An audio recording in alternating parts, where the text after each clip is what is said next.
నీ సంతానమును నిశ్చయముగా విస్తరింపచేసెదను. ఆదికాండము 22వ అధ్యాయము 17వ వచనము. సంతాన ఫలమును దయచే దేవునికి కృతజ్ఞతాస్తుతులు చెల్లించాలి. ఆయన సంతానము కలగజేసి విస్తరింపచేయును, ఫలింపచేయును, వర్ధిల్లచేయును, అభివృద్ధి కలగచేయును. సంతానము లేనివారు దేవునికి మొరపెట్టాలి. ఆయన మొరను ఆలకించును. వాగ్దానమిచ్చిన దేవుడు మాట తప్పడు. నీ హృదయవాంఛను తీర్చును. తరతరాలు దీవెనకరముగా ఉండులాగన ఆశీర్వదించును.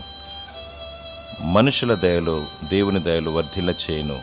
నీ బిడ్డల కొరకు ప్రార్థించు. వారిని క్రమముగా పెంచు. భక్తిని, భయమును వారిలో పెట్టాలి. బహుగా ఆశీర్వదించబడతారు. నీ సంతానాన్ని తరతరాలుగా దీవించి ఆశీర్వదించి వర్ధిల్ల చేయునుగాక.